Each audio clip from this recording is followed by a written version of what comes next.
Welcome, everyone, to Conversations with Nick and Alina.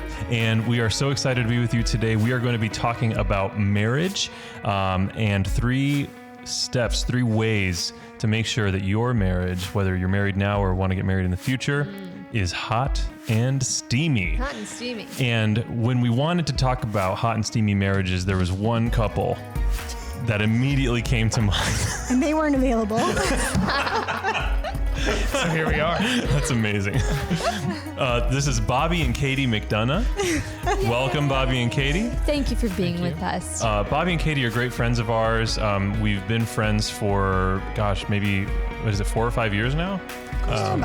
Something like that. And Bobby is actually also the guitar player in our band. So Yes. If you have listened to or do in the future the Vision CD, Bobby is all over it. It's really, it should have been more appropriately titled Vision by Bobby McDonough, because really, I mean, when you listen to Vision, you listen to it to listen to Bobby's guitar parts, because it's pretty extraordinary. Thank you. They are. Oh, Katie, words of affirmation. There it is.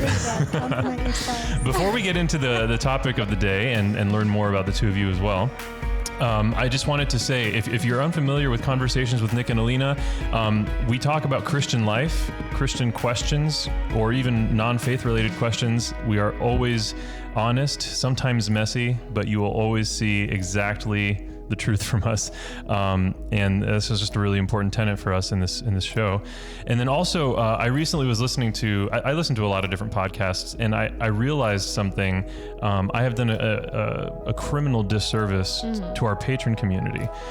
So I noticed in a lot of different podcasts that when they get a new patron at any point throughout the week, like they will announce and thank that patron in the next episode. And in the time that we've been doing this show and putting out music and all this different stuff, we have never acknowledged in a formal way our patrons by name.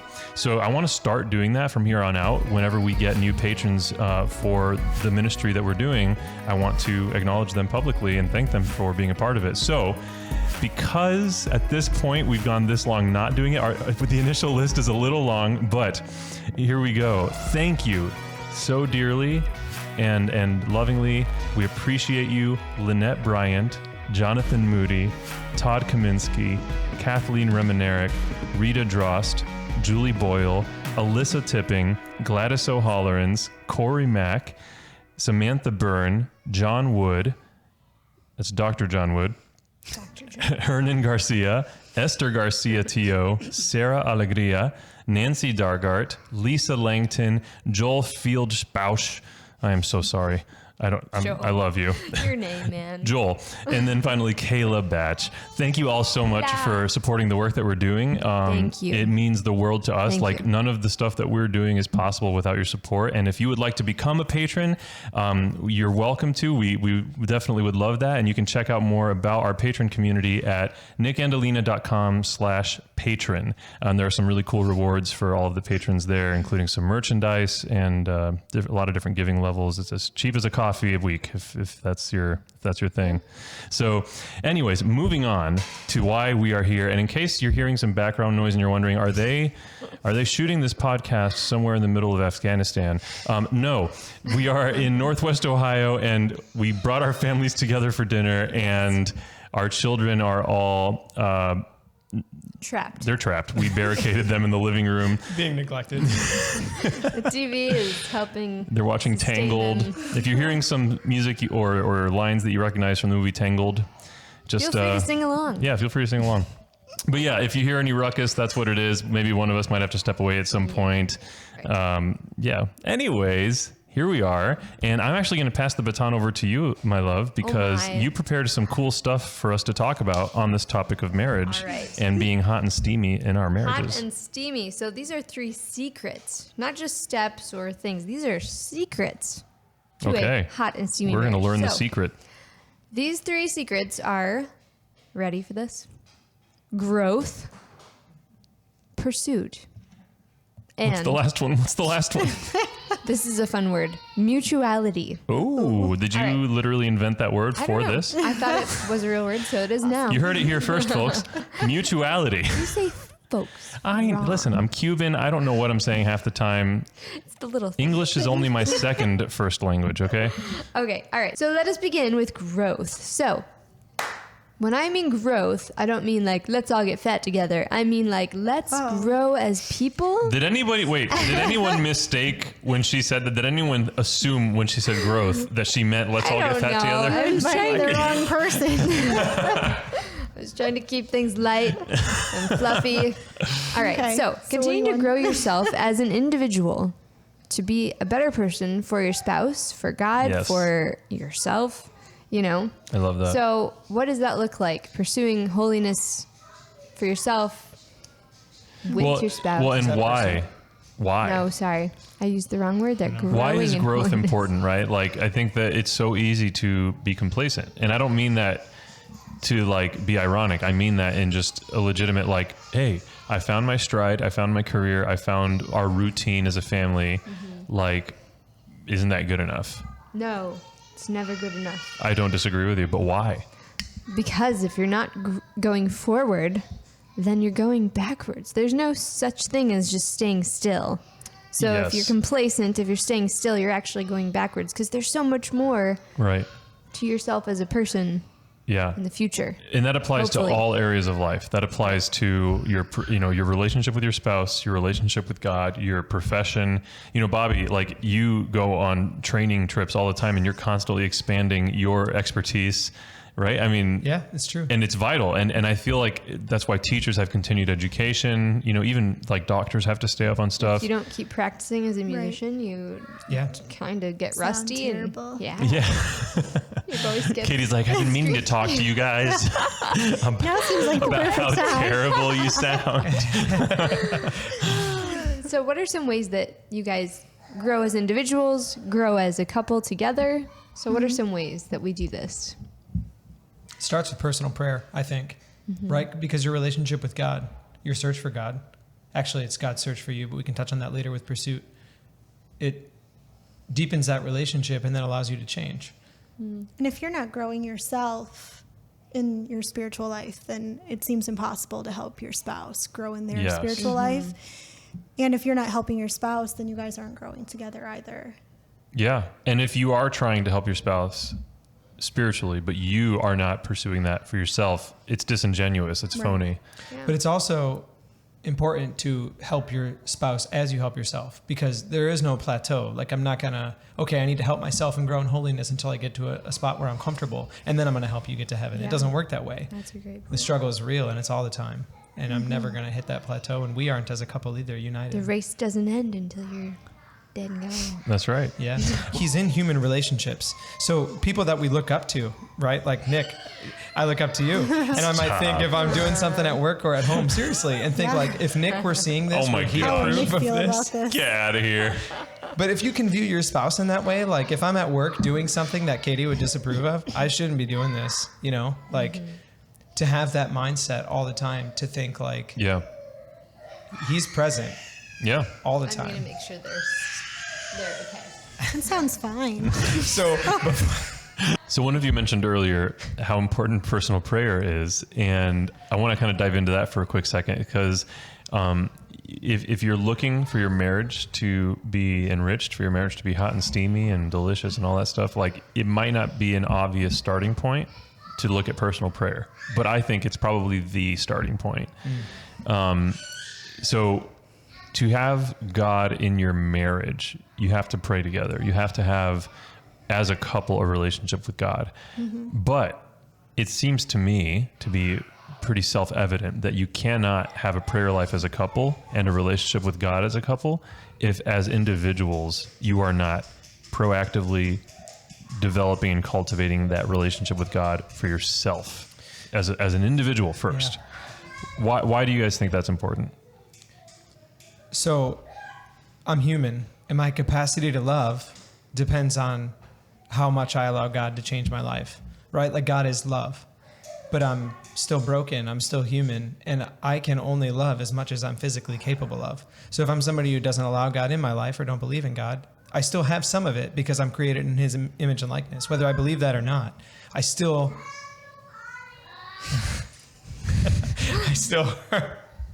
Someone's Harbor gotta God's go love potty. in me. That's Is that one yours? we're coming, Jack. Oh dear. So if you're listening or watching and you don't understand what just happened, one of the kids just cried out, "I have to go potty," but like it was like this desperation. Like, Oh, I don't know if we recorded the part where we told them that we have locked the children in, barricaded them in the living room. yeah. With a movie, neglecting them. Well, we They're gave gonna them be all ice right. cream. I don't think that's neglectful. I've given them all of my be good options here. Gus I gave was spooning it off the carpet. Oh my gosh. Is that real? So real. That's amazing. Gussie. Oh boy. He's awesome. Yeah, he is. So if I allow God to allow me to love more, then I'm a greater lover, both in human relationship and in intimate relationships, right? Mm-hmm. And that goes for everybody, not just your spouse. And then a continual prayer in the term of growth would also include to see my spouse, Katie, as God sees her. And because I'm human, I can never see her as God completely sees her, but I can continue to grow until the day I die. And the closer you grow to God, the more your heart and your vision conforms to His. Exactly. It's so beautiful. It really It's is. like Oh man, poetry. if Katie could have been here. I know, right? It was great. That's some good stuff, man. But that's the reality of parenting, is that you Yep. want to make God laugh, make plans like Yep. these. Yeah. Like, hey, let's record a podcast. Yeah. But it works well. That's what happens when you have kids, especially 3 and 5 and 1. Yeah. Amen. Yeah. So now that Katie's back, let's talk about the importance for personal growth, for personal development, for the sake of your. Who is that?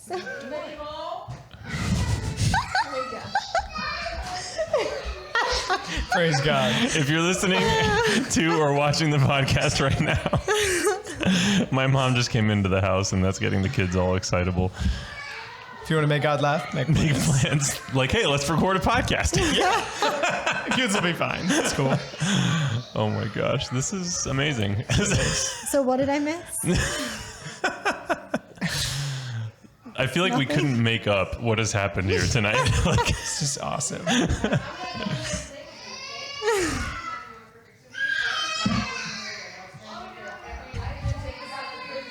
there's blood everywhere. Can I just say she did not go to the bathroom? I think she just likes her guys' bathroom. It Because she is can charming. reach the sink and like do the soap and everything. That's legit. It's all very exciting. I get excited when there's soap. Wait, you helped Emma? Yeah. Oh, I thought you helped Jack. No. She sat there and then said, "Now I have to wash my hands." She washes her hands at home. Let me just say that. She does. But at home, she has to reach the footstool and somebody help her reach the soap and the water. Here, she Yeah. can reach it all on her own, so she loves it. It's a new level of It's excitement. exciting. Yeah. You guys will have to facilitate a way for her to do that at home. Like, move. To Bowling Green? Katie may potentially want to move. Wait, is that a real thing? No. What? Moving. Hey, Mama. Hi. Hello. Wait, I want a real one. Old ones. I know this Oh my is one of gosh. your favorites, yeah. And then this, I gave it to you, I think, for Christmas, and you never opened it. Sinatra, because I wanted him to sing Sinatra music. That's awesome. And then Fulanito, which Oh you love. my And I think you gosh. recorded that house mix. Yeah. Oh, can I have that for a I was week? throwing a bunch of stuff away to Goodwill, and I thought I don't want to throw these away before next That is amazing. Cute. See you guys. Bye. I'll Thank take you. care of the babies while you guys. You're amazing, Mama. Thank you so you. much. Perfect timing. It couldn't be more perfect. Everything's fine. Yeah, we barricaded. How did it that pretty get well. like that? How weird. Darn. Witchcraft. Those kids must be doing something. They did it to themselves. They're very strong. All right. Okay. We're talking about growth. Praying and stuff. Oh, okay. So why don't we touch on how important community is for personal growth, why community Yeah. is important for personal growth. I don't know if you guys talked about this. I'm just going to go back for a second. Okay. I was gone.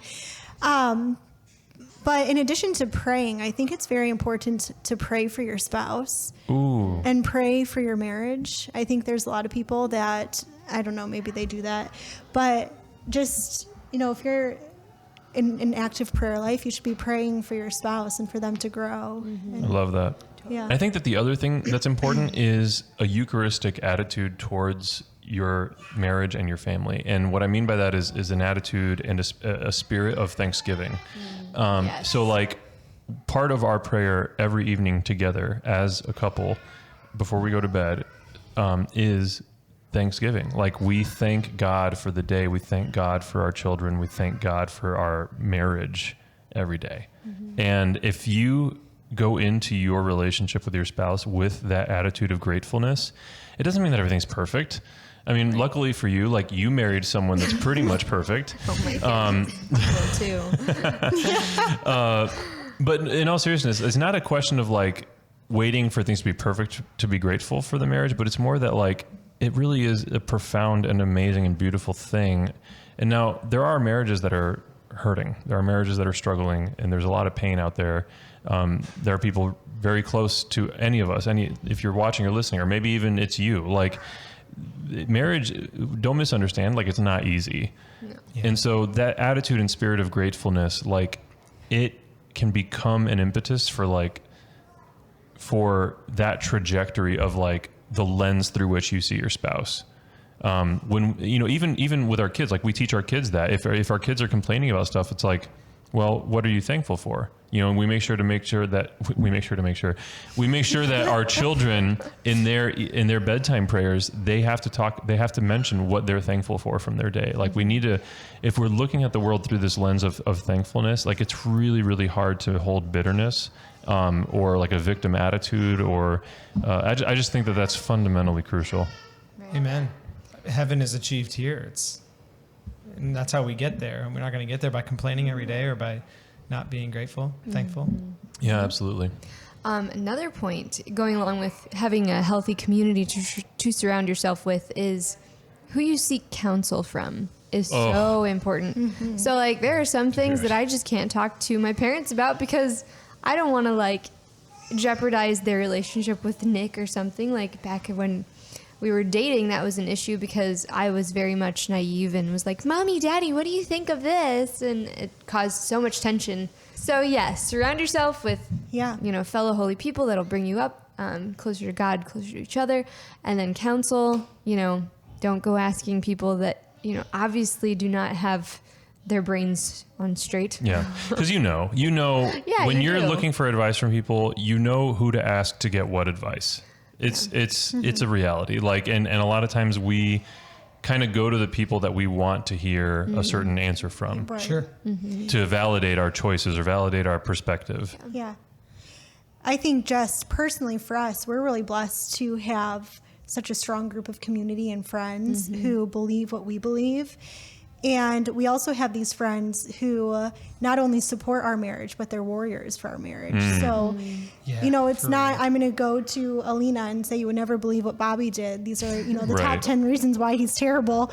And then she's over there like, he sucks, but like just having people that are on your side. And something I really respect about you, whenever we do talk about our men, like in group, which we never really do, but if they come up, it's like always affirming words that we use about them. Like, oh my goodness, my husband is like doing this and it's awesome. Like we never are sitting there bashing our husbands. But it's not coming from a place of like phoniness or trying to pretend everything's gravy. Right. It's more that spirit again of thankfulness and acknowledging the good instead of dwelling on the bad. And it doesn't mean you don't process the challenges and what seems bad, but it's like you kind of choose what type of a world you want to live in the ways in which you process stuff. That's so true. Attitude is everything. Yeah, absolutely.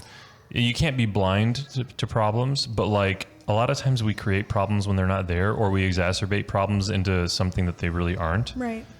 So that's again why community is so huge, because they can help us keep our heads on straight about stuff. Yeah. And generally people don't recognize their own bad habits. I mean, depending on the habit, of course. But when you're in communion with a group of guys or girls like that, and you guys are sharing those kinds of things, those struggles, those joys, it really sheds a lot of light on your own darkness. Like, man, I really need to grow in that area, Absolutely. So let's go to the next one, pursuit. Well, and I want to circle back, though. You mentioned something interesting about the idea of God pursuing us. Yeah. Go into that. What did you mean when you said that? What's unique to Christianity in comparison to other religions is religion, most people secularly view it as this search for God, right? Like this person is religious or they're trying to be holy, or even people who really are holy and they come off as holy, a lot of times are viewed as somebody searching God, or they've searched and maybe perhaps found God. But it's not the case. Christianity, please. They've said yes to God searching for them, or God calling them. We open the door. Yeah. It's like the idea of Jacob's ladder, today's first reading, right? God comes down the ladder. It's so unique to Christianity compared to other religions. Somebody's knocking at your door. Right? That's exactly right. Yeah, it's God's search for man, and we are simply allowing him to change our hearts. And if we are going to shut ourselves off to that change, then you're going to close a lot more doors than simply your spiritual growth. Yeah. So when I'm in pursuit, putting God first, pursuing God, then pursuing your spouse, then your children, and then all the other crap. So a lot of people have this totally upside down where career is first. Like, I got to get this job and then I'll be able to focus on marriage and stuff like that. Like, you know, there are seasons when you will be working a lot and you won't be able to spend as much time together because you got to make ends meet. You have to pay the bills. But if life is becoming so out of balance, as we experienced just recently, there have to be changes. Yeah. Because your marriage is in jeopardy. If life is chaotic, chaos is never good. And it always breeds more chaos and more confusion. Yeah. So, you know, putting God first. I remember it was like a week-ish before I submitted my notice at my previous job that you sat down with me. I was working like I always was. You were working all the time. And we were trying to get our business off the ground. And you were working 9 to 5. Job. And you had other clients on the job. He never slept. It was terrible. Yeah. And then I was raising these 3 kids and I was just like burnt out. Yeah. Because that's not my forte. and you just sat down with me and you basically lovingly but sternly said, like, there needs to be a change and like we can't keep waiting. Yeah. And something like a week after that moment, and in that time, we were praying and discerning, and we made the leap of faith. And I submitted my notice, and and now we're doing this full time. Praise God. And our marriage, well, I mean, we were never like struggling terribly, but me as a person, as an individual, I am more healthy because we are healthy and our family life is much more balanced. You know, sometimes I wonder if we're going to eat next month still, but it's okay. Again, thank you to our patron community. Patrons, you feed our family.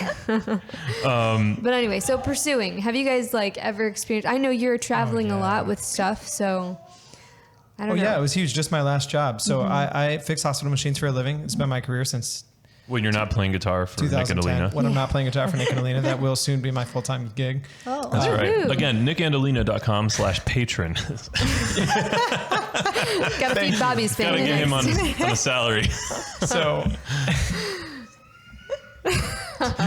we should bring all our kids out here and just be like, do you want them to eat?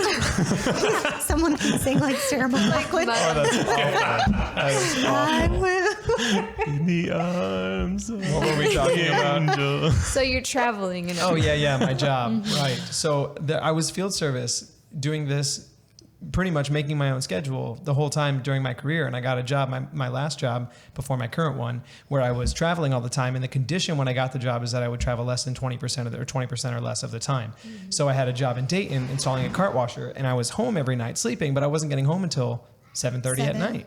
And right when the kids go to bed. So after 2 weeks of that, I got another job offer that was significantly less money, my current job. And we prayed about it, called my boss and said, man, I'm not seeing my kids at night. This can't happen. It's got to change.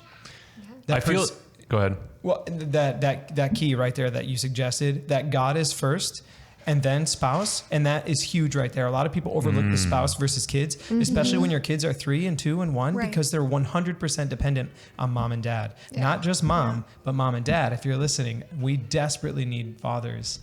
Yeah. That's something I struggled with for a while. Because you see the needs of your kids. Oh, yeah.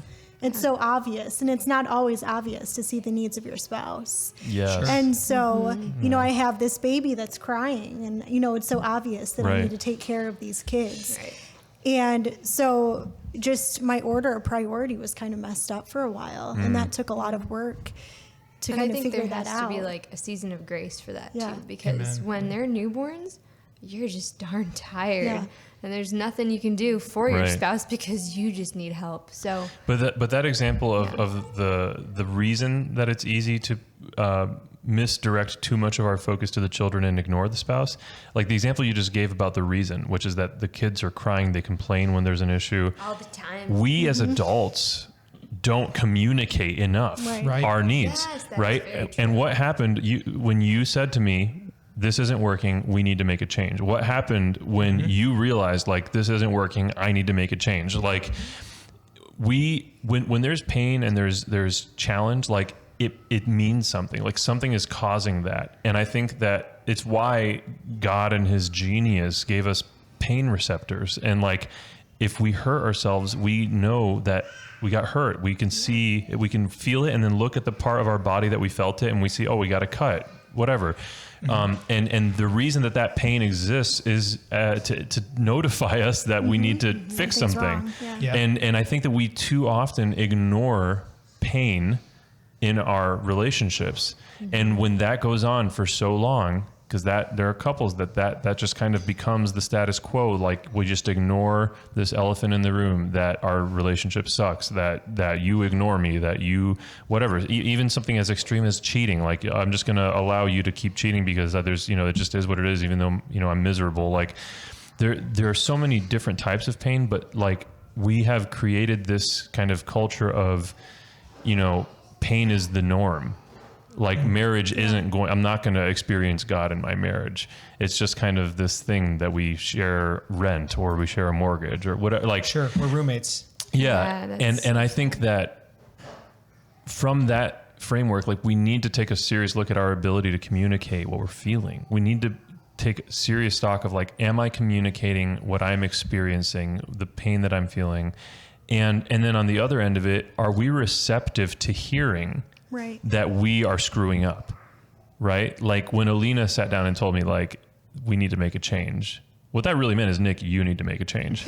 Like, what that really meant is, Nick, know you're who the screwing problem's up. with. Yeah, this isn't working, and it's your job to fix it. Right. And so it would have been so easy for me to get super defensive. Sure. Right. And just be like, what do you expect from me? I'm supposed to have a 9 to 5 and blah, blah, blah, blah. And that is, like, again, the status quo is to be defensive and to not have any mistakes in your portfolio. But the reality is, we all suck a little bit, and we all make mistakes. And like you have said a couple of times, Bobby, you're human. And so the willingness to be vulnerable and communicate the pain you're feeling, and it doesn't have to be extreme. Like, even if it's something small, you can share that it made you uncomfortable. Like, I didn't love it when you said this thing. Yeah. You don't have to wait till it's like this huge dramatic thing. Sure. And then on the other end of it, the ability to hear that you made a mistake and admit, like, your feelings are valid, even if I don't see it the same way. So I need to address what you're experiencing. Yeah. I think that's one of the struggling points that we've had. Because I'm like, why do you feel that way? It doesn't make sense. I don't get it. But we're learning. It's always a constant. If you're not going forward, you're going backwards, right? Again, pursuing. So something else we were mentioning, laugh, enjoy time together. Like, in the pursuit of each other, freaking have fun, Like, all these couples, like, just don't ever hang out. They don't ever do stuff together. Do stuff together. It's the ticket to enjoying life. Like, we love hanging out together all the time. Our personalities are also very simpatical, whatever. Simpatical. Did you just invent another word? You heard it here first, folks. Why do you always Simpatical. say that? Simpatical. What is the word What are you trying trying to say? Simpatical. Symbiotic, congruent. Like, it just works. I don't know. What if you marry someone that your personalities you realize Totally too clashed. late that they aren't working? You Like, both need Jesus. Figure it out. But that's an interesting question, because if we go to this issue of, like, dude, we have centuries and millennia of marriages that worked and were the only reason civilization continued, because, the procreation that came with those marriages. And they didn't have drawn out dating relationships and, well, that's not necessarily true. What are you There talking were a about? lot of like extra wives on the side. Well, that Not is- even wives. I mean like harlots. Oh my. This just took a completely weird turn. I'm sorry, you're inaccurate in your. No, I'm statement. not inaccurate. What I'm saying is that people Right. people didn't get married over some extreme confidence in compatibility. Sure. It was It was a decision, and they stuck to that decision. yes. Okay, I get. what That you're is saying my now. point. It was a decision, and they stuck to that Edit decision. the harlotry part out. And I think that we are doing a violent disservice to our society right now with this overemphasis on the compatibility question. Yes, And I agree. because that, like, it'd be great to be compatible with your spouse, and over time you can grow together into compatibility, right? But That's true. but that's not fundamentally what marriage is about. Nothing is perfect, as We I always have say. to remember too every day that love and marriage is unconditional. It means no matter how much we are quote unquote incompatible, no matter how much you do that thing that I can't stand that you do, I love you. Always gonna talk about me. Let's hear about it. Let's hear That about it. doesn't exist between us. I don't have anything, but it's real, and that's part of the growth category from does us. not exist. I mean, and for us, we've experienced a lot of trauma. So like one day I woke up and was like, you know what? That thing I cared about yesterday, it really doesn't matter Right. now that this has happened. Yeah, you guys have a very strong, Yeah. awesome We've been through some relationship. stuff, but it's real that like Through some- people You really in marriage, have. people have. in marriage are going to experience that trauma, and you got to Right. persevere through that. Yeah. Kind of not on the same topic. All right. Let's make a shift. Just like the idea of sacrificial love as well. Like, Oh, yeah. there are things that Bobby loves that I'm kind of like, nah, on, you know? Pretty But, much most things. but I love Bobby and making that sacrifice to where this is something I know you take joy from, and this is something that Yep. you find happiness in. So I'm going to do this because I want to see those things come out in you, not necessarily because I love watching Lord of the Rings, but I love Are you saying that you but I don't love doing watching- those things with you because I want to sacrifice Absolutely. my interest. And it goes the same way. Yeah. Bobby does those things for me as well. I'm reading Kristen Lavren's daughter. We could have an entire podcast on Kristen Lavren's daughter. Tongue twister. The best book. What is that? It's a book. We'll talk about this Google another it. time. Get out your phone. So, great Nobel Catholic Prize. novel. Yeah, it's awesome. All right. I believe you. So it's important too in that pursuit to continually communicate those feelings that you guys were talking about earlier. You can't bottle those things up. Yes. And there should be things that you share between your spouse that you wouldn't tell anybody else. Right? And it doesn't have to be a secret. It's vulnerability, like Yeah. opening yourself up to your spouse because you're united, whether Being you real. want to be or not. Like the sacrament of marriage is all about being united in God. Absolutely. Yeah. I mean, you can fake it for a while, Yeah. but eventually you're going to get to a place in your marriage where it has to become real or Right. it's not going to last. Yeah, Absolutely. definitely. That's beautiful. How do you guys feel about the 5 love languages? I know Katie's. I'm more of a love sponge. Is that one of them? I knows don't it all. like to Just give it to me. discriminate against any of the love languages. Don't discriminate. Well, hang on. Physical touch might be her least favorite. I used to joke, and this is a joke, but I used to tell Bobby, just do everything for me and tell me how great I am. It's true. And buy And then stuff Bobby's for you. She likes purses. It's cool. It's just that I don't. Yeah. But at night when we get in bed and she's ready to go to sleep, get off me. Don't touch me. No. Like it's I mean, I just like a little bit of space. I don't think that. Oh my Andrew, gosh. our dear friend Andrew Reinhardt jokes that we're the littlest people he knows with the biggest bed you can buy. And it's true, we have a king. That's amazing. There is no reason. You can't, for if you're us- watching the podcast, we you could can't reach tell, but out. Bobby and Katie are both like pretty short. We could reach out and not touch each other. I'm on our bed. 5'6", might be 5'7" with my hair. She's like 5'1", I don't know. That spiky hair. Oh my gosh, that's amazing. What were we even talking about? I don't know. I The 5 lost love it. languages. So knowing how to love communicate languages. with your spouse in this pursuit of each other, you Yeah. know, you have to communicate the way they understand, but also like, you know, it would mean a lot for Nick to take out the trash, but I also know he's really stressed out half the time. So I have to give him grace, even though my love language would be a little bit more like service or something. But it's like, dude, he's servicing by working his butt off for the family downstairs in the basement. I'm going to do the trash, even though, you know, I was raised in my family. And that's another thing we're going to talk about is our family culture, climate, and how that affects. Like the family of origin. Right, your family of origin, sorry. So... And that's not to say that I don't do the trash. No, you do. You've gotten, like, actually a lot better. But I've had to be very patient and, like, helping him understand, you know, hey... Let's do this. This is something you could do. It's an idea. I'm not pushing it. Katie really enjoys when we talk right about cleaning, this mutual thing. Yeah. This is on the next We just went subject, over this mutual. this weekend. I had like a Yeah. meltdown with my distaste for our house, and Just in the state which it's sounds like terrible. These are like bratty problems, but First world problems? yes, absolutely. But I just like the house clean. And given my current condition and the kids, like it's just hard for me to keep up on it sometimes. in. Katie's 7 months pregnant, by the way. And She's almost ready to go. so I told Bobby, like, I just need help with this. And, So you Bobby communicated your responded. need. you know, in There a we way, go. yes. It took a long time to get to this point, though. Oh my gosh. Because she used to always have these every, I don't know, few weeks or whatever. I really need the house to be cleaned. And to me, that means this place is a disaster. All these kids' clothes are out. Everyone in the whole house's laundry needs done. The toys need picked up. And I do all that. And she's still like, this place is disgusting. I didn't realize she I had to explain there's a difference between picking things up and like it Yes. looking like everything's Right. put away versus clean. Like Yes. the clean floors, clean bathroom. That's what she wants. Dusting. She doesn't care if the kids' toys and clothes are yeah, dirty or whatever. like that. They can do that. I don't need That to do actually that. surprises me about you, that you wouldn't have been in tune with the actual, like, cleanliness aspect of Well, that. to me, why bother cleaning if it first isn't picked up? Yeah. You know?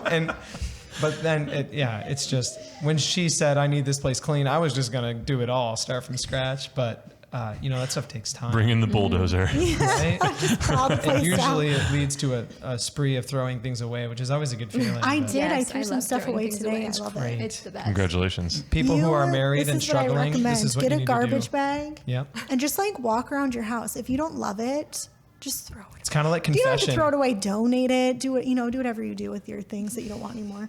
But So if you want a hot and steamy marriage, throw crap away. throw it away. Seriously. Declutter. Detach from the Yeah. world. Exactly. Yeah. Definitely. Like these are just things. We don't need this stuff. Yeah. It goes back to that capacity of love. My capacity to love is only so much. And if I'm exhausting that love on other things, worldly things especially, then that's limiting how much I can love my family, especially my spouse. Right. And Yeah. that could be like hobbies too. I know some marriages, like the Yeah. dudes and women too, like have different hobbies that pull them away so much from their family, like Oh, PlayStation, yeah. stuff like that. And they're, again, not pursuing the priority here, So let's specifically talk about that word pursuit for a moment. So we've kind of talked about a lot of things that fall into this category, but I want to hit it more head on. Like, you brought up the 5 love languages. And I think the reason you brought that up is because this idea of pursuit, like, I think one of the problems right now with the way that people are approaching relationships is the overemphasis on, and even if you're not doing it intentionally, it could be subconscious, but an overemphasis on like, what am I getting out of this? Right. What are you doing for me? Real authentic pursuit is about the other person and what Yeah. what they need, what their needs and desires are, and you trying to provide that for that person and serving that person, living for that person, and making yourself a gift to that person rather than demanding or desiring a gift for yourself. And I think that we kind of have that backwards. Amen. but also accepting Yeah. that love, can be difficult for some people. Like, Yeah. So being a gift to the other person and humbly receiving the gift of that person when they're offering themselves to you. Yeah. It's also a sacrifice on both ends, though. It's never, Right. what am I getting out of this, right? Right. We're supposed to pick up our cross and follow him. And when did he ever do it for his sake, Yeah. Right. right? Like, let's look at Jesus' life, at least what we know of it in the Gospels. None of it's for him. Yeah. yeah, for sure. Absolutely. Another thought that I had was have a dream to pursue together. So that could be something as small as, hey, next year, babe, let's have a dream to go on our second honeymoon or something. And just like having a common goal. It's stupid, but No, I it's feel like not. it's No, fun. not like at all. big and little dreams along this life together because, Yeah. Having shared aspirations. Yeah. Yeah. And something that we did when we were doing the marriage retreats for the newly engaged couples was to pick out a family credo or motto or something. Yeah, like a family mission statement. Yeah, family mission statement. So Yeah. that can help you keep your pursuit focused, you Yep. know? We don't actually have a mission statement, but we do Yeah. have a Bible verse that has been like our compass Yeah. from the very beginning. It's Philippians 4 through 6. 9. 4:6. Well, it's 4 through 9. Okay. Yeah. Yes. But it's about anxiety and just not worrying about Yeah, like not world. St. Paul says something like do having not be anxious about anything, but in Yeah. all things, through prayer and thanksgiving, bring your request before the Lord. Yeah. And honestly, it's kind of neat because God really gave that verse to us. We didn't like sit down and think like, what's our verse? Yeah. It's really amazing how the day of our wedding, actually, my groomsmen prayed over me, and Pete Range was one of them. And we'll have him on the show sometime soon. And anyways, when he prayed over me in that group, he grabbed his Bible because he pretty much doesn't go anywhere without it. He's one of those, and He's awesome. he is. And he opens it up, and the Lord led him to read Philippians 4 through 9, and that verse prepared me to walk into the marriage wedding ceremony with you, the wedding service, and then That was a beautiful day. I shared that with you and how awesome that was. And then God kept bringing that specific verse into the Throughout forefront our life, yeah. over and over Yeah. and over and Yeah. over again. And it just became so clear that he was speaking that message to us. But so anyways, that's our kind of guiding principle, but we definitely encourage that you need to have common aspirations, but you need to have a common sense of mission for your marriage and family. Are there kids over there? What are they doing? They're okay. It's important, Yes. though, to have a family, something that's happening every day. Like for us, it's a family prayer. Mm-hmm. And we recently experienced the death of a son. And we have incorporated his name, Ezekiel Timothy. We know he's a living saint. He was baptized. He was incapable of sin. And his entire life is this almost strange, beautiful witness. It's not strange, but it's interesting to view it as no matter how short or long a life is, it is just as important as everyone else's. Amen. So to know that we have produced a saint and that he is right here with us, and the closer that we get to God in communion, especially the closer he is to us, to think that we've lost that connection is devastating, and we haven't. So every day now, almost every prayer, it's Ezekiel Timothy, pray for us That's awesome. in everything we do. But to develop a family prayer of some kind, Yeah, that's cool. especially for the kids. Yeah. Yeah, you have to have a common sense of direction and mission as a family, and I think that it ties into what you were saying earlier, babe, about when we have hobbies that pull us apart. It's not that we can't have differing interests, but when it gets to an extent that our lives become about these things that they become things that define us, and those defining things are things that keep us more and more separate That from could be our spouse. working out even. It could be Healthy things. exercise. It could be good Yeah, things that you absolutely. just go to the extreme. It could literally be anything, even good things. And Even your children. If Yep. that is becoming you need to please the children first and children, foremost. pets, work, Sorry, Cinnamon. friends. Cinnamon, we love you. Cinnamon's our cat. He's She just hates hanging me. out He wants to kill nonchalantly. me. We've seen marriages where the kids are out at soccer and baseball and a million different places every night of Yes. the week, and mom and dad never see each other. That'd be awful. So just prioritizing your time. Yes. Yep. And that's Really, where are the culture sports makes really normal. worth it? Teaching your kids what's more important. Is Yeah. it going to baseball, or is it, the value of our family? Yeah. Absolutely. Family time starts with the spouse. Yes. It's important too. I would recommend a weekly night to do something that you guys have a mutual interest. Scrabble. Whether it's a show. Yes. Yeah, board game night is my thing. But if there's a show, but the important thing is it's like maintenance, right? Make a night of the week and make it concrete. Okay, Tuesdays we're both free. We're going to make it happen every single Tuesday. This is happening in our house. And it just something that you can look forward to, even if you don't feel like doing it that night, to persevere in that, because it's, again, Make it's it a like priority. It's not, neither of us are doing anything, so now we can spend time together. Mm-hmm. You know, that time should be before many other things that you choose. Right. Yeah. Something tying into that is never give up.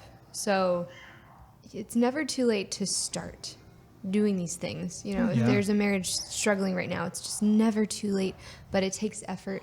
Yes. It takes a lot of effort, a lot of perseverance, a lot of grace. Sometimes counseling. Yeah. Counseling is Every awesome. marriage is different. Yeah. Yes. Absolutely. And we all bring to marriage lots and lots of wounds.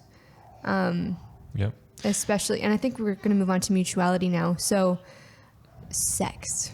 Ooh. Speaking of wounds, sex is a really difficult thing, but it's an outward sign of this, how would you say it? I don't know.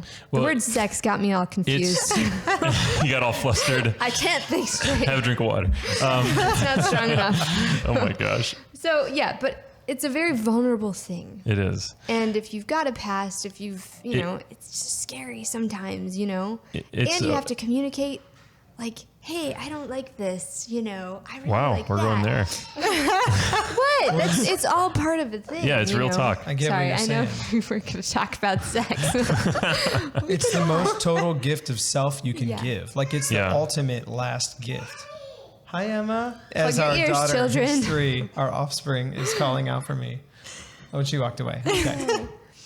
You All can't right. give yourself any more than through that intimacy, because that's how we procreate, right? That's how we, with God, create humans. Yeah, absolutely. So in mutuality, respecting each other is so huge. And I know, people are like, oh, men need lots of respect. But, dude, women need respect, too. It's not just a dude thing. Yeah, women I'm need with you. respected, too. And what's the thing that women always say they need? We need to be heard. No, I want respect, too. Okay, I don't just want to be heard. I want my opinion to matter. Sorry. I get really fired up. It's bad. I was just telling them that I have some anger issues. Oh my gosh. I'm working on it, Jesus still loves me. So anyway, Indeed. He does. thoughts about mutuality, sex, healing, affirming language. Well, any of that can you stuff. try to define mutuality, since you invented that word? okay, a lot. it's little not bit a better? made-up word. It can't be. I think I not. Googled it. Okay, thank you. You knew all this time about the So it's like a symbiotic thing. It's like you give, I give, kind of like what we were talking about earlier, but it's never like a leeching thing. Like, I'm just going to use you up until Oh, your sure. blood dry, Like, Wow. it's not just like sex is a, please me, kind of thing. It's a mutual Total thing. gift of self, yeah. Exactly. Yeah. Thank you. Help me not be embarrassed, Bobby. Please, this is great. And something that we are very big on, thank you for this, because Katie has been such a help for me here. She's so scared right now. But No, I'm sorry. It's absolutely critical for married people to be on the same page about important things, especially in particular parenting. It's really difficult when you have a child who wants one thing and mom always gives or dad always gives, and then the opposite says no all the time, and one's the bad guy, the other's the good. It just creates this dysfunction of mom and dad not being in communion with right, each but other. that's how to make sure that your kid loves you more. Indeed. Oh my gosh. But that doesn't show a community of marriage, right? Yeah. So being mutual on the same page with most things. I mean, it goes parenting, absolutely, but even with families as well, in-laws and extended families, we might not always be on the same page, but we need to have an outward front that we are. Yes. together. That's where we need to sacrifice comes have, into play. That's so huge. Yeah, we need to be A team. on the same team. Yeah, absolutely. Regardless of, we can talk about it later. Yep. But just even that idea of respecting each other in that moment. So sometimes I see him parent and I may or may not agree with what he's doing. Right. But something that we've had to work on in that moment, I'm on his side. Yeah. So it's not me and the kids against him, Right. but it's him and I being a team together to stand up for what we believe in. Right. Definitely. And then if we disagree, we can talk about that later. But other people need to believe that we're. I think right in line with that is the way in which we speak about our spouse, whether it's to our children or to our everyone. community or to our spouse. We need to be building each other up, to each other and about each other. Sometimes that's challenging because you spend more time, hopefully, with your spouse than anyone else. So it's real easy to have a rough day, especially at work, and come home and just be complacent or upset. Just take it out on the person you spend the most time with. Yeah, and it's also really easy when you're hanging out with the guys, drinking a bud, whatever. I don't know, is that a thing? Gross. To like, You're awesome, Katie. to complain about your wife. Or, Do you do that? I absolutely don't. I'm keto. I don't drink beer. We've got a great group of friends. That doesn't happen in our group of friends. Yeah, anyway. that's again that we community. went back to this. Yeah, don't hang out with those people. If you got those Yes. kind of friends in your life, you should cut them off. Like you need to have friends that if they hear you complaining about your spouse, that they call you on your How can bullcrap. we help you fix yourself here? Yeah. Let's talk about how screwed up you are. Let's talk about how awesome your spouse is. Let's shed a different light on this. Yeah. But So, being a united front, being a team in all things. It's like life is a war. I love that analogy. Like the scripture tells us to put on the armor, all that stuff, because we're in a war. And your spouse is your comrade in battle. And like you were saying, you got to have a united front with people, especially like our families and stuff, because everybody's watching. Our kids are watching. Yeah. Everybody is learning and looking up to you and thinking, okay, Yeah. I like that. The world has become so jaded by all the crap we see. And people need good role models, even if we aren't complete, like you said. We may Right. not agree right now, but we're sure as hell going to work on it, kind of thing. So, war. It's a war. Yeah. Children need that security of their parents being together. Yes. I mean, as a child, your first experience of God is through your parents, whether they're Christians or not. I mean, it's the unity of God in two people. But marriage is also a cross, right? Like, suffering is a gift. But But you're entitled to never suffer. No, that's what the culture is Right. proposing, right? Like avoid suffering at all costs. You're entitled to pleasure and pleasure alone. Sure, which is such a bizarre concept. But the closer that the more that we suffer, the closer we are to Christ. But regardless, when parents get divorced, my parents got divorced when I was young. Katie's parents are still together. It's a remarkable example. 43 years, I think. Something like that. Yeah, Wow. it's crazy. It's awesome. What's their secret? I don't know. Is their marriage hot and steamy? I don't know. She doesn't I don't want to know. But when parents get divorced, they put the cross down and kids pick it up. Yeah. That is so true. Yeah, absolutely. It's like to escape their own suffering, they're imposing that suffering on their children. Yeah. Yeah. And it doesn't go away. I mean, it doesn't matter how old the kids are. They could be over 18 and out of the house or off to college, whatever, in their own marriage. Like divorce shatters people's It does. At any security. point. Yeah. Yeah.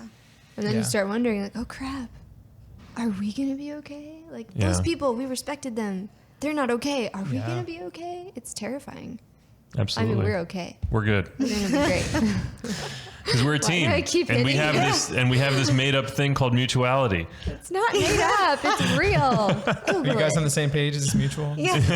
Let's have a united front and talk about this. Talk about it later. Talk about it later. That's awesome. All right. So some pitfalls of marriage. So we covered the 3 secrets, I think, pretty well.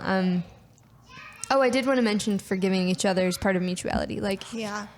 we're all gonna you said that awesome story about the married couple. So there was a couple, they got married, and the husband said to his to-be bride, I'm going to hurt you. And I don't mean to, but it's the reality of my human nature that I may fail, right? So he's asking her forgiveness ahead of time, which is just super beautiful. Yep. In a really profound way. It helps us all to forgive because we are entitled, we think, right? Yep. Like I'm entitled to all of this. But that's where that prayer of thanksgiving every single night together in communion is super important because, and some people also, I wanted to touch on this a little bit ago when we talked about the hierarchy of values, God first, then your spouse, then your children, then everything else. I heard my team leader tell me after I said that to him, that my job is less important than my family. He said, yeah, but you wouldn't be able to support your family without this job. There are plenty of people looking for work right now, right? Like I could go anywhere and at least sustain my mortgage and my family. But in addition to that, there are other people who just struggle with the idea of how could, like my spouse is right next to me. How could I put God before my spouse, right? They struggle with that whole idea. You wouldn't have your spouse or yourself without God. Everything is a gift. Yeah. That's a perfect segue for the next thing I wanted to share. Awesome. Which is that the best starting point, it's in line with personal prayer, is to realize that your spouse cannot fulfill you. Like, don't even try. Like, Again, stop trying. Because you've been trying, Right. stop trying. Yep. Your spouse is not going to fulfill you. Humans are always going to fall short of Yeah. that eternal place. If you're looking for your spouse to fulfill you, it's not going to work out, and it's going to be miserable, and then you're going to think that you made a mistake getting You're gonna married. put so much pressure on them Yeah. Yes. to be perfect, and they gonna fail. And that's not unconditional love. It's not sacrificial love, right? Like, I married you because I love you for who you are as a person. And Yeah. I'm going to do everything I can to try and get you to heaven. That's my goal. Yeah. Yes. So if your spouse is not going to fulfill you, the obvious next step is God alone can fulfill you. And regardless of what happens, because you could lose, like your spouse could die in an accident or something, or, you could lose your house, you could lose your things, you could lose your job. There's nothing in this world that you could not lose except for God. And if you and your identity and what defines you is based on anything other than God, then you're building a house on Sand. on weak ground. The wise man built his house upon the rock. Okay. Yeah. God is pure love, right? And happiness. So if I don't have happiness, then I'm lacking in God somewhere. So if your marriage is unhappy, it may be because you're not mutually with God at the center. I really feel for those marriages where one person has the conversion and the other has fallen behind, because Yeah, that's a so hard. tough place to be. And let's not diminish, like, gosh, we're painting a quasi rosy picture here, but like, Indeed. there are some situations that couples are facing that are so hard, and frankly, if we're being very real, there are some relationships, some marriages that you need to get out of. And there aren't many of those, in my opinion, but there are some. If you're getting physically abused, that's a problem. You need to be safe. Your children need to be safe. And that's just an example of what I mean. But so I don't want to diminish, it's not like every situation is salvageable, but I really think most are salvageable. It's If just both people parties are- consent. If both Exactly. parties Yeah. want it. Yes, exactly. That's the hard part. And that is the hard part, because you can't control people. People are going to do what they want to do. Right. And you hope that you marry someone that wants what you want. Right. You hope you marry someone that you have mutuality with. It's a real word. You better watch yourself while you sleep, boy. That's awesome. All right, so some pitfalls of marriage. So what are some things that, if you want to openly share, like, that have been hard? Like, for us, holidays are so Yikes. hard with, my gosh. trying to balance in-laws and your family, my family, and you've got like a bajillion divorced people in your family. So it's like, what do you Sure. do? And boundaries are huge in that whole thing. And just remembering, this is our family right Right. here, first and foremost. And then everybody else is important. But it's tough because, you've got the happy feelings of like going to grandma's house Right, yeah. on Christmas, and you don't want to give that up. But then your husband also has going to grandma's house on the same day Right. feelings, So Yeah. how do you deal with that, Well, and it isn't just the expectations that you and your spouse might have of the way things should play out, but it's also the expectations that the extended family have, the Right. family Yeah. of origin, the And they the need to parents. respect that. Nobody, in this. nobody is entitled to you or your children and you and your children's time. Nobody's entitled to that. Right. And drawing those boundaries is really, really hard. And if you're hearing me right now and you're like, what are you talking about? They demand us. Well, then you need to take a serious look at that, because that's not healthy. It's Yeah. again to go back to the pursuit that the hierarchy of values is God first, then spouse, then children. Right. And if extended family are going to interfere with that too much on Christmas, it's unfortunately time to cut that off. And sometimes, like for us, it's helped to communicate that sort of thing to like my extended we've been family. very Like, blessed that they've been very flexible with us and that's good. our family. And I know Bobby made a comment similar to that to me years ago, where he said, eventually or eventually right now, but our family is you and I and the kids, and our extended family kind of comes secondary to that. And at the time I was kind of offended because I grew up very obedient to my parents. And just the idea that I would be disappointing my parents and not doing something that they would find pleasing was very hard for me. So it took me a while to realize, like, my family now is my husband and my children. And luckily we had that discussion with our parents and extended family, and they were very responsive to it. But yeah, and that's not disobedience to extended family. It's more so following your vocation. God has called me to be first a husband, then a father. Amen. That's awesome. That's huge. I mean, that the ability for not understanding that to create division in a couple is massive. And I know that for us, when we have struggled with that exact same thing, that has created some of the greatest tensions that we've experienced, I think. Yeah, even more than money. Like, money is like, whatever. But yeah, family stuff is like first world problems. Yeah, right. I know. I mean, it's there, but it's like we're both on the same page. Like, crap, we're in the red right now. Again, nickandalina.com/patron. We're okay now, thank God. But I mean, what do they say? The however many Finances. things that couples typically struggle with: finance, what? Sex. Yeah, and then I think And- family stuff. Yeah. Holidays and I everything. mean, Extended we family stuff, yeah, we really financially. Alina's going to check on the kids. I mean, we don't have a lot of issues in those main areas. So, Thanks be to God. Yeah, seriously. Yeah. Some of the pitfalls of marriage, I want Alina to be here for this. Some of the pitfalls wanna of hear marriage this. that we've experienced are, and this may be part of it, seeing your own personal flaws in your children. Oh, yes. Like when we realized how much our kids were opening the Yeah. back door, yelling at the dog in the backyard, my. we're like, oh man, Yeah. that sounds just like me, doesn't it? Oh, I'm so glad it's not Seeing just your my vices kids. in Of your course kids, it's not. Everyone it goes through hurts this. sometimes. It stings, to see that. And I used to kind of struggle with just like being quick to frustration. Yes. And that's something I've really prayed about and worked on myself over the years. And, I don't know if you would agree, but I think Totally. it's come a long way. But now I see even my kids have those qualities. And not even that I was quick to frustration with them or quick to anger with them, but just like those qualities are like built in them from me, and I see it and I think, oh my gosh, like that was me. And It's terrifying. yeah. But to think, I mean, they can work on it too, I guess. But it's hard to see your kid open the back door and scream at the dog to come inside. Right. And Or when they scream at each other. It's like, and know that you might have had something to do with that negative quality of theirs. But when we're looking into the mirror of our children replicating our behavior, as challenging as that can be, it's also, we can use that sobering moment to like propel us to make changes in ourselves. Yeah, absolutely. And it's never too late. Like, the kids will continue to adapt and learn from our behavior even when we're improving, right? And so they will also learn those improvements. And we shouldn't ever feel like, oh man, I've screwed them up, it's too late now. Right. That's the wrong way to see that, for sure.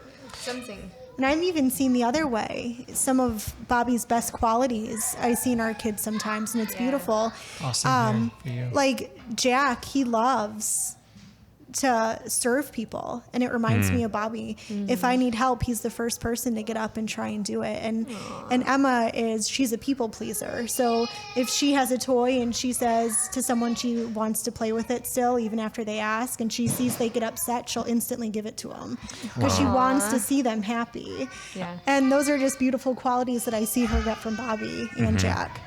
Thank you. Actually, as we were leaving to come here, I was going to the bathroom and I came out. Everybody was ready at the front door. Dog was in her cage.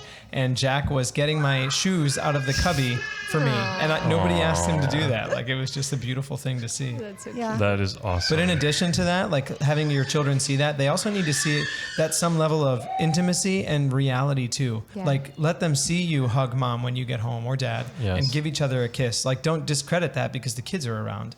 And also too, to I mean, you don't want to like fly off the handle, but like to see that you're broken too. And something that we're really big on at night, especially during our family prayer, is apologizing to each other. Okay, like, does anybody have any apologies that need to be made? Let's talk about I those love things. that. Yeah. Let's do that. We're gonna pick that up. We're gonna steal that. It's great. But yeah, to show your children, like, number one, this isn't fake. I'm not going to pretend like mom and dad never disagree, because there are disagreements that take place. We're people. And it's hard to live with people. I mean, just like we disagree with our children. Yeah. We can grow from these things all together. Absolutely. So to see them, it's a good model of forgiveness, and also a good model of unity when you can. I mean, it's hard for us to apologize. So I know we see it even in them. It's hard for them to apologize. Yeah. So just practicing that skill is so important. Well, and we definitely, from as soon as they were able to speak, we have ingrained in them that you do apologize. You have to say, I am sorry for whatever you did. Right. And then the other person has to respond, I forgive you. Yeah. And they give each other a hug. They have to say it, because, and that gets to the next, one of the things that you wrote here is like communication, right? We talked about it Teaching earlier. your kids how to communicate. Teaching your kids how to communicate, Absolutely. making your kids functional members of society. You know, got to like- talk about these feelings. We know when there's something wrong with our kids, when they're off and they get Right. upset very quickly. Sometimes I just sit Jack down privately, like, let's go to your room or wherever he's comfortable. Talk to me. What's going on? Are you okay? You know, like, how are you feeling right now? Yeah, treat your kids like they're people. Yes. We've noticed even, like, not to get heavy here, but in the death of our son, like, Jack feels that. And it doesn't always come out as, I'm sad right now because this happened. You know, he might be acting out in a different way. And it stems from that, but he doesn't know how to communicate that to Yep. us yet. So He's just, 5, by the way. yeah, teaching him those skills. And not every kid has, you know, the trauma that he has had in their lives, but but they have something. I mean, I teach Yeah. kindergarten, and something that seems so silly, you know, this kid took my pencil and I'm throwing a fit about it. That's a real feeling for kids. And That's as silly interesting. as it seems to us, it's something that they need to work through, because eventually they are going to have those big problems that Right. are real. And Yeah. if they don't know how to deal with it, then Yeah. It's also the expectation. And part of that communication is like we tend to hold higher standards for our kids, especially younger ones. If you have multiple children, you expect them to behave like your firstborn did, right? Or you expect them to behave like another friend's kid who's 3 does. Yes. So like, and it's okay to have these expectations, but to communicate them to them, and to make sure that everybody's on the same page about and let your where kids these be expectations themselves. are. Yeah. Yeah, they are independent individuals. Yeah. Emma has fuzzy boots on right now, and it's Which 80 are degrees adorable. out. Thank you. But she was adamant that she needed to wear them. And I said, it's hot out. And she said, no, I'm going to wear them. So I said, all right. Yeah. Even I said on the way here, why is Emma wearing her boots? Yeah. Katie said, let her be herself. My mom, when I was in preschool, I was every day I dressed up in a costume of a superhero. And I was the only one. Like, there weren't perpetual costume parties at school. I was just that guy that was like, costume party. Why don't you do that now? well, I guess I could. I mean, I live where I work, so no one's gonna. Well, you might judge me. I I don't would know. judge you. But yeah, and that definitely helped me to kind of come out of my shell and figure out like what I loved and what I was interested in. And That's great. yeah, absolutely. All right, so back to marriage. Are there any other pitfalls that there's obviously a bajillion, but are there any that we want to wrap up with, or? Something that came to mind right away is making yourself a victim. If you, the enemy is just dying to find a little open window, a little crack in the door.